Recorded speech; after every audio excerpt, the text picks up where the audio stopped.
Thanks for watching. So this video is a little bit different, a little bit boring I suppose. So a student of mine, an apprentice of mine at the college has been made redundant. He's just qualified, so he's a little bit nervous. So I've said to him, I will assist you, guide you, mentor you on a few of your installs. Just help get him through. Free of charge. I told him I want frozen meals and a pub lunch as payment. Yeah. So I hope you enjoy this video. We're ripping a back boiler out and fitting a combi. Just comment, put your thoughts to it, your opinions to it. Like and subscribe, plenty more videos coming up.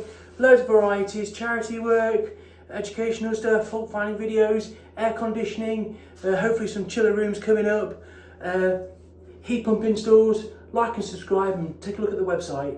If you can donate, please do. So I was thinking about where to put the boiler, and it's a mid-terraced, so it can't go out the side of the property, it can't go out the back because it's privately owned, so really it can only go out the front of the house. So here it is. I took all the cupboards down. I'm quite looking forward to putting some finesse in this job. You know, I'm going to take out the tile, take out this tile here, put a new tile in, remove this programmer. I'm going to put some grout across here as well. I'm going to put the cupboards back up to fit around the boiler. So there's the boiler, it's going there. Flue can go outside. Hot and cold supply under the sink. Take the carpet upstairs and we can get to the heating flow return. Gas is going to go up and straight through. For this I need a plume kit, and next job is for me to take out the back boiler, which is there. So this is a back boiler. This one's actually not as old as some are really quite old fashioned and dangerous and severely inefficient. All the heat and energy basically just goes up the loft in the chimney void. So what a back boiler is where you've got a fire appliance at the front, and behind it is the boiler that does the heating and hot water. Usually on these, the hot water is done by gravity. So it's basically just heating the water up and it circulates by getting hot and the water molecules separating, and the pump will come on for heating. So I've done it. Can you see? There we have. Oh, there we have the boiler. So the fire always has to accommodate the boiler, purely for the fact the fire, products of combustion and flue, seal against the back boiler. Look how that's wide open now. So these do use a lot of air. So you do have to have a permanent air supply of 100 square centimetres going through the wall. So here's the back boiler. Thermostat, gas valve.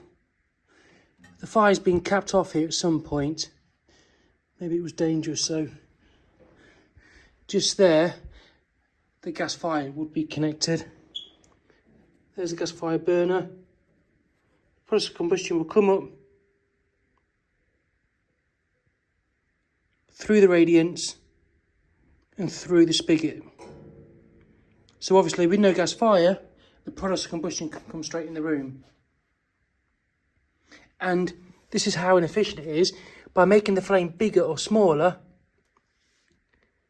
that then increases the power and the kilowattage of the boiler. It's only going to be like a 4 kilowatt, burn a lot of gas. It can be really a 12 kilowatt. It's even in BTUs. So upstairs in the airing cupboard, I'm going to have to cap the pipes off just in case they supply the bathroom radiator, and this just proves it. So you've got a shared return here. You'll have a gravity hot water there and a pumped heating there. So I'm going to cap those off downstairs and connect them upstairs. Here you have a flue liner. That should be sealed around that flue liner. That should be sealed, and it's not. So if that ever leaked, you're only going up in the bedrooms. So that's dangerous. That's at risk. So this is a cylinder that's coming out. This is a Y plan. So the flow comes up. Y plan, so it's got a 3-port zone valve. A, heating. B, hot water, bloody hot water. Or B for bath. Taking the top off, siphoning it out. Just so much quicker that way. Cylinder stack, look how bad that is. That should be a third from the bottom, so that's really about 4 or 5 inches too high. And the problem with that is, it's not going to be very efficient because of stratification, different layers of hot water. It's been leaking there for some time, so I'm going to disconnect the electric here.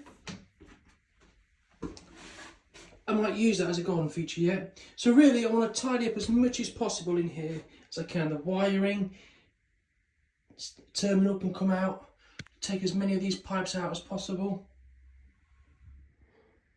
So this is the issue. We've got a bathroom radiator, lino. I've taken the cylinder out. I want to make this neat as possible. Take all the wiring out, maybe even put some carpet down. However, bathroom radiator. So let's look at the pipe work. Cold feed to the heating system. That can be removed because it's going to be mains fed, sealed system. Low pressure cold. This is really old fashioned. This is for mixer showers. So I'm going to reroute that down and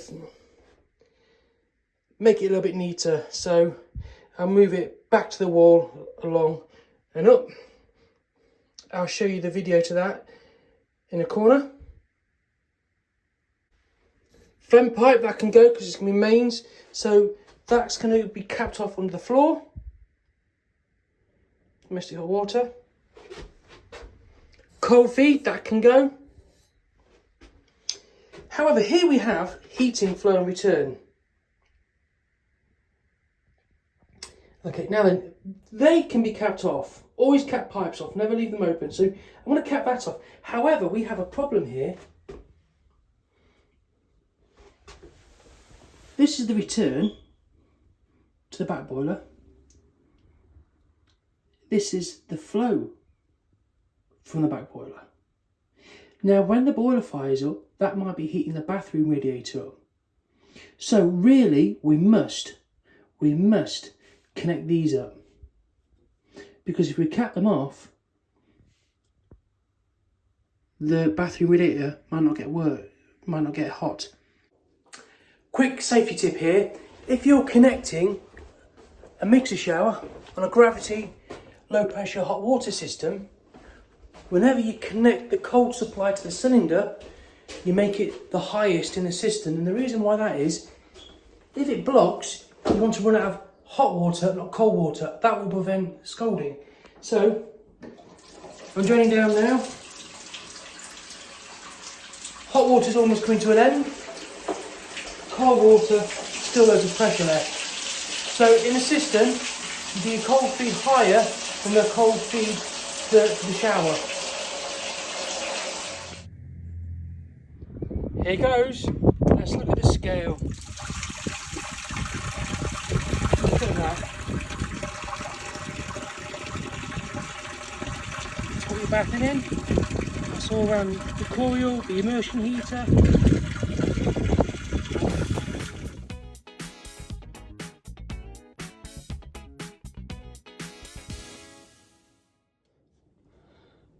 So now it's time for the loft space. So you've got the feed and expansion system. That's to supply the heating system. Cold water storage system, that supplies the hot water cylinder. And low pressure cold supply, either to a bath or to a toilet cistern. All the airflow's got to come out. I'll probably cut it low down there and fill it with silicone so it doesn't leave a hole in the fascia. The wood base I might leave up because then they could use that for storage. The insulation, I'll probably rest on the loft, increase insulation, loft space. So yeah, it's all good. The vent pipe for the cold water storage system, that's quite low, and that should be minimum 450. So it'd be interesting to see this one here if it's been pumping over. Look at this. Pipe bend is broke. Snapped off. That's an Irwin one. Oh, it's a Hillmore one as well. Damn. So first fix, I want the pipes to come up the back. That's got an offset, so it's easier to connect up. That's for the filter. Now then, the filter is going to go above the boiler. I was going to put it underneath, but I thought it would look unsightly. I was even contemplating putting it underneath the sink, but instead I'm going for above the unit. What is there? Just underneath is the water meter.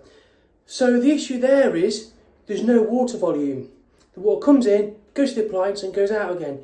So let's take, for example, if this heat exchanger gets to 75 degrees and the water's got nowhere to expand to, the pressure inside the appliance is going to build up. So I'm fitting a shock arrestor. I've got another YouTube video explaining mini shock arresters. I'll put it in the link below. So that's going to go under the sink. So when the boiler's firing up for heating and pressure builds up, this will absorb any water hammer. And what that does is it prevents shunting, water hammer noises, and it prevents the composites inside the boiler splitting and leaking. Also underneath, I'm going to fit an inline water softener. These are in the instructions. If you're down south and your parts per million is quite high, I think it's above 200, you're better off with an electric water softener. These separate the water molecules. Usually I'd put this on show, but I want the pipework to look good. I want to put brass on that. So there's a water meter, so water can't go back. There's the cold water, hot water, and there's the combi. So that mini shock arrestor will just allow for water expansion. And that is an inline descaler. So all the composites, components inside the boiler will be able to handle some expansion. So, always consider those. Hi, so this is a ground fitting, can you see that? So that ground fitting has no fibre washers, might have a bit of hemp or jointing compound on, so it's ground, so that's surface onto surface sealing. Then you have compression.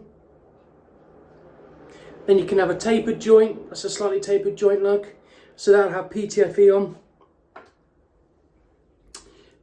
This is a parallel thread. So this thread is obviously parallel, it's not tapered.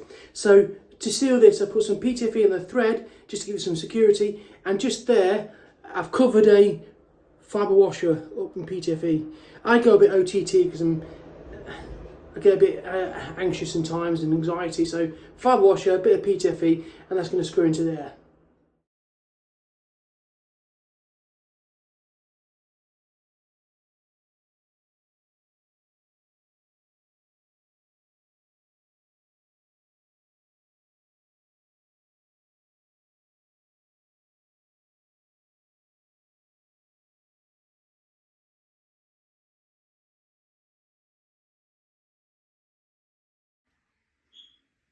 No leaks underneath here, and the mini shock arrestor is working nicely.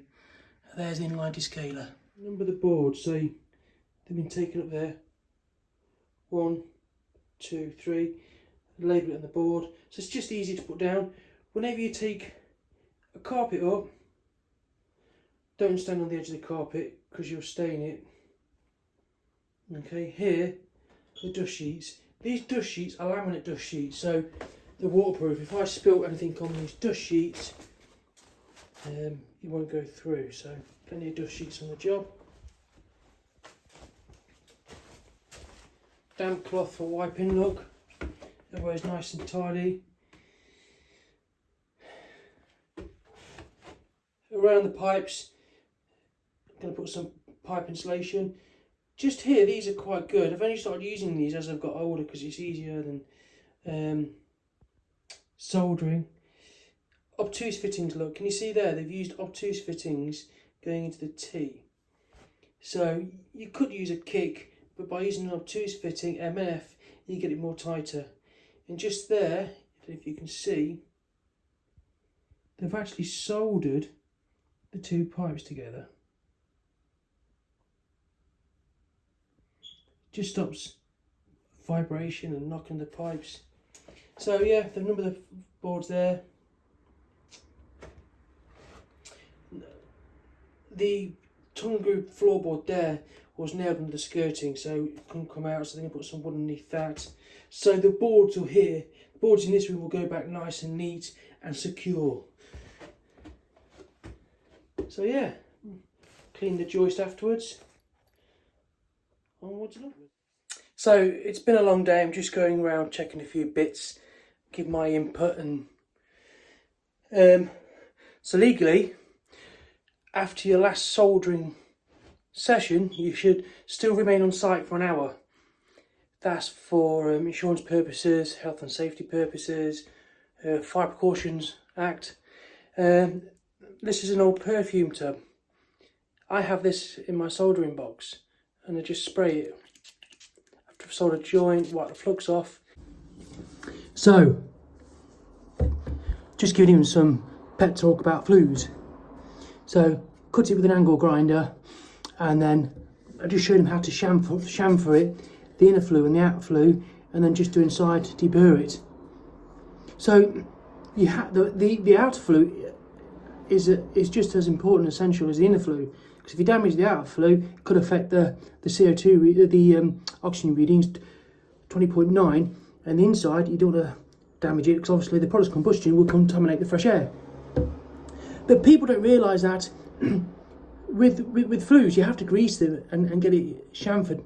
So when you put it in, it doesn't tear the area, but what people forget is it could microscar it. Now if you microscar it, that's just leaving like a little dent on it. But then what will happen is dirt, condensation will get in, deteriorate it, and that microscar will turn into a tear. So the flue terminates more than 150mm from the window, which is acceptable. And here fitted a pluming kit. To manufacturing instructions. Whenever you do some cementing in, use red sand.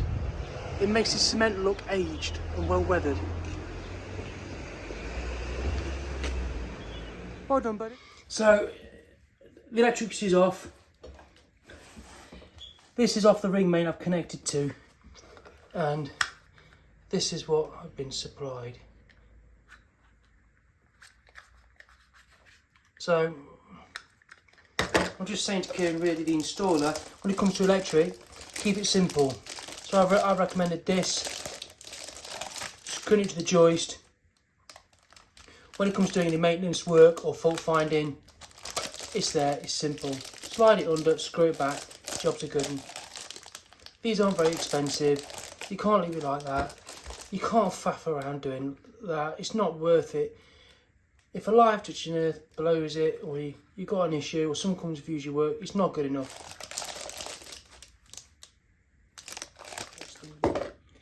And I love this tool, little special.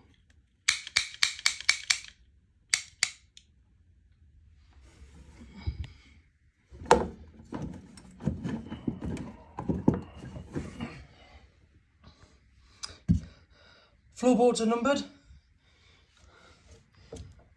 Insulation on. Put some nuts in between. So there's the old vent. So it came up, in the iron cupboard. Just for that water, came along, went up to the cold water storage system, and just there it went to the hot bath tap. The pressure must have been absolutely appalling, so I've had to reconnect all that up. Low pressure cold, mains to the shower. So yeah, I'm just connecting the low pressure cold now.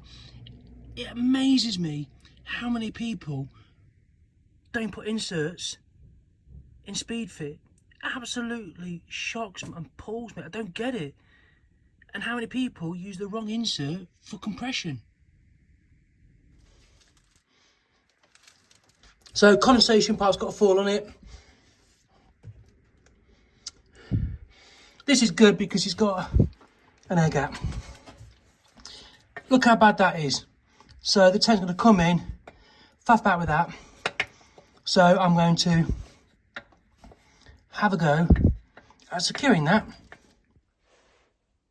Just been soldering those two cap ends, and there's air felt near it. Ready? Look at that. Wow.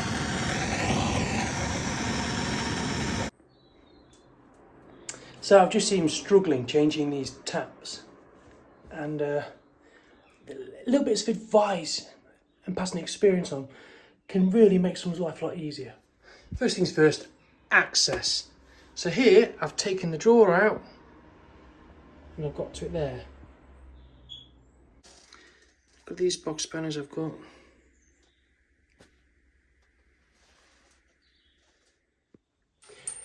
Another tip, who'd have thought that these can be fitted from above?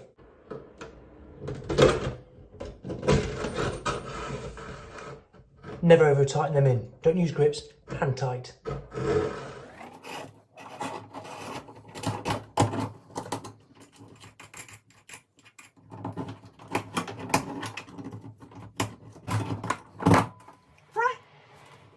Taps look an absolute treat.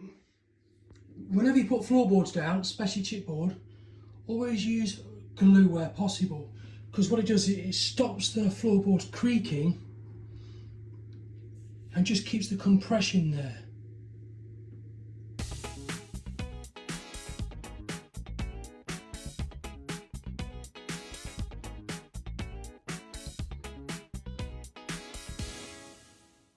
If you kick the carpet, it just stretches it, helps you whack it in between the skirting board and the gripper rod.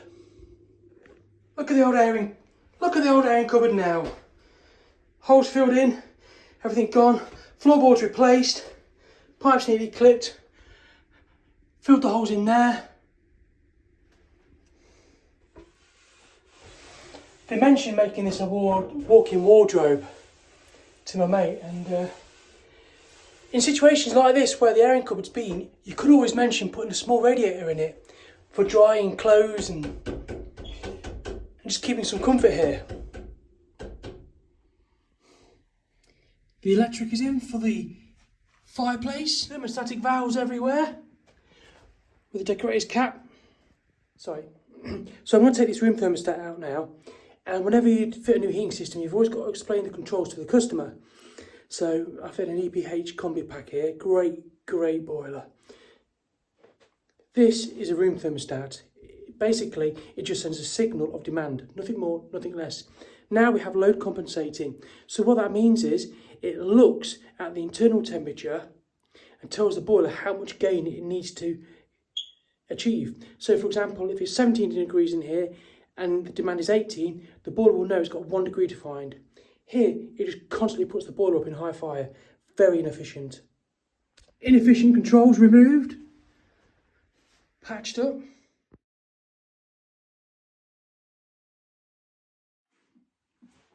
So I want to save this because these are very common and they can seize, they can fail. Maybe some charities will benefit from a spare. Whenever you fault find it, you can put a link in between the terminals. That just creates a demand. Whenever you want to change these, they're not that challenging. Basically, you look at the template on the back and you order it whether it's a left-hand one or a right-hand one.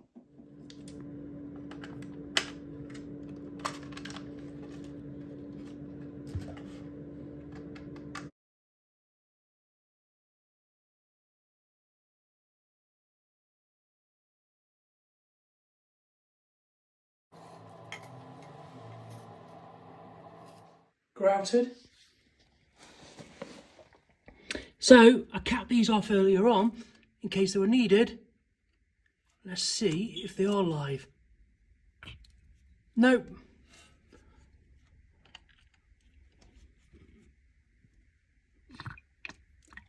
Nope. So none of those are needed. They're all dead now. Look at the state of this. I mean, that really is bad. I'll show you the clips that I use in a minute. That's really bad, look. So OpenTherm is Morse code, so it doesn't just switch on and off, it actually gives more information as well. So OpenTherm is the way forward. It's the only way. So remember, part L of energy conservation is law that you tell the customers how to use the control to get maximum efficiency. So now I'm just checking the control is linked to the receiver and it's meeting demands. So I'm actually going to turn this off in a minute and see if the boiler turns off. So here we go. Let's turn the demand off.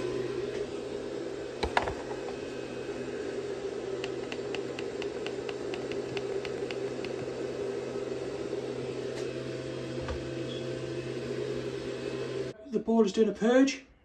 A purge is vital. It prevents damage to the heat exchangers.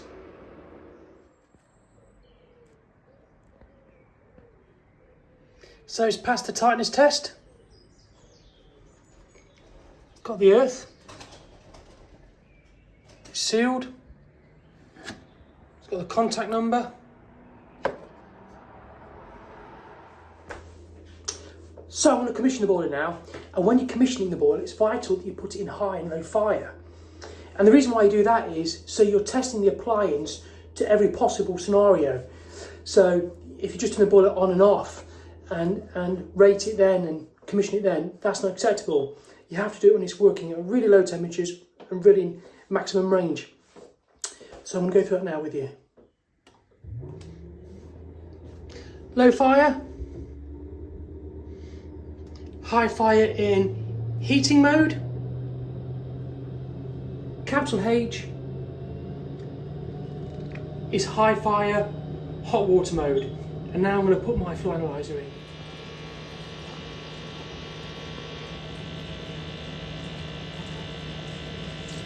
So it's currently purging in fresh air, so I'm going to do the air intake 20.9 and then a ratio parts per million carbon dioxide reading as well.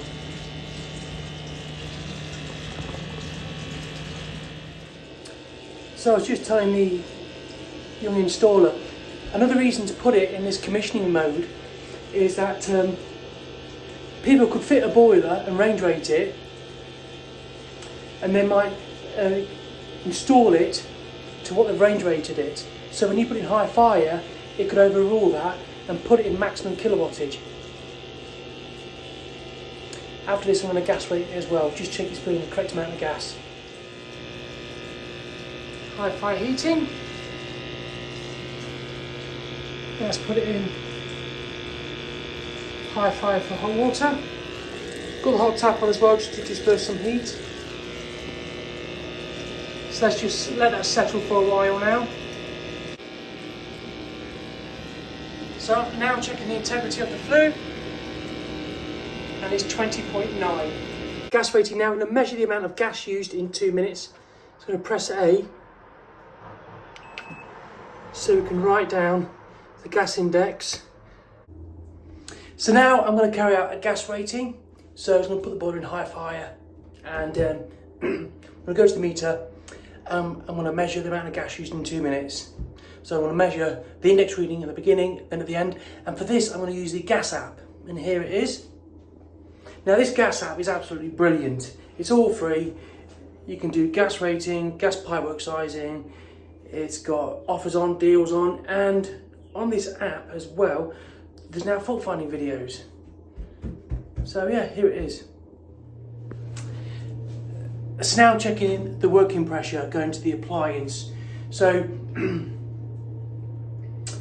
before the gas valve, you're looking at 1 millibar drop, maximum 1.5 millibar drop. That's what it says in the instructions. So I've got 19.5 millibar, that's more than adequate. It's working, it's fired up. That's within the guidelines of minimum working pressure and within the pressure loss. The idea you've got to do that is just check there's no resistance in the gas supply.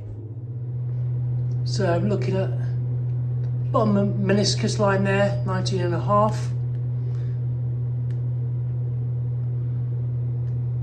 And it's connected to the test nipple going into the inlet valve on the back seat.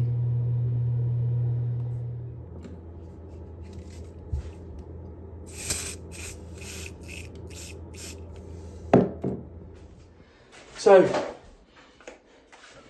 I was just trying to teach the other plumber about having a bit of finesse, and the finishing touches can just complement your work over others and give you that wow factor. So there's the pipes, nice and neat, sealed in the worktop, and I'll put your cupboard back. He's going to have to spend time and just align the doors so they close properly, but yeah, I think this is overall a good job. So that's it, job done. It's been worth my while. I've got a happy customer. My mate, the young installer, is now happy, and I feel like I've got a friendship for life with him.